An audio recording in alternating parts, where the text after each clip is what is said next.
आज मैं आपको एक पुनर्जन्म की सच्ची कहानी बताऊंगा। ये कहानी उत्तर प्रदेश के मैनपुर जिले की है। मैनपुरी जिले में पुनर्जन्म का अनोखा मामला सामने आया है। यहां के औंछा थाना क्षेत्र के नगला सलेही गांव के प्रमोद कुमार उस वक्त चकित रह गए जब 8 साल का एक बच्चा उन्हें पिता कहकर उनके पास चला आया। बातचीत में उन्हें पता चला वह कोई और नहीं बल्कि 8 साल पहले नहर में डूबकर मर गया उनका 13 साल का बेटा है, जिसका उनके घर से मात्र 6 किमी दूरी पर एक बार फिर से पुनर्जन्म हुआ है। बाप बेटे का मिलन देखकर सबकी आंखें भर आईं।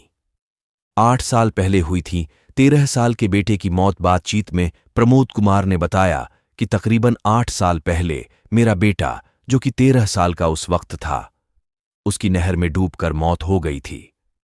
उसका नाम रोहित था।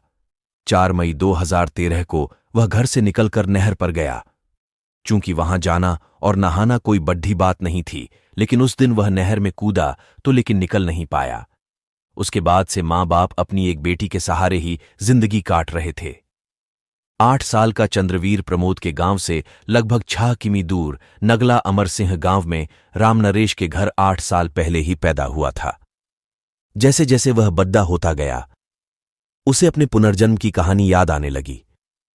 उसने अपने मां बाप को यह बातें भी बताईं, लेकिन कोई उसे प्रमोद के घर लेकर नहीं जा रहा था।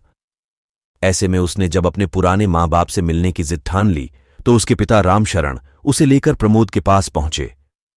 प्रमोद सिंह ने जब चंद्रवीर की जुबान से पिता शब्द सुना तो चौंक गए। चंद्रवीर ने उन्हें पुनर्जन्म की बात बताई तो उन्हें विश्वास नहीं हुआ। फिर बच्चे ने अपने मरने की कहानी बताई। इसके अलावा कई पुरानी बातों को भी उसने बताया, जिसके बाद प्रमोद को विश्वास हुआ। इसके बाद चंद्रवीर अपनी मां से और अपनी बहन से भी मिला। हालांकि इस मिलन पर प्रमोद कहते हैं कि मुझे खुशी तो है, लेकिन वह दूसरे की अमानत है। जबकि बेटे के लौटने पर मां काफी खुश है और बहन को तो मानों पर लग गए हैं। चंद्रवीर जब अपने परिवार से मिल रहा था तभी वहां से उसके स्कूल के प्रधानाचार्य सुभाष यादव आ गए। चंद्रवीर ने उन्हें भी पहचान लिया। वह उसे स्कूल ले गए, जहां उसने अपनी क्लास के बारे में भी बताया और यह भी बताया कि वह गणित पार हाते थे। चंद्रवीर का कहना है कि मुझे सभी बातें याद हैं। मैं दोनों परिवारों के साथ रहना चाहता हूं। वहीं चंद्रवीर के असल पिता रामशरण कहते हैं कि जब बेटा थोड़ा बद्दा हुआ तो वह अपनी पुनर्जन्म की कहानी बताने लगा। वह अक्सर अपने पुराने परिवार के पास आने की जिद करता था। चंद्रवीर की मां कहती हैं कि हम उसे डर की वजह से नहीं भेज रहे थे कि वह वहीं का होकर न रह जाए। अब वह सबसे मिलता जुलता रहेगा। फिलहाल चंद्रवीर दोनों परिवारों को पाकर काफी खुश है।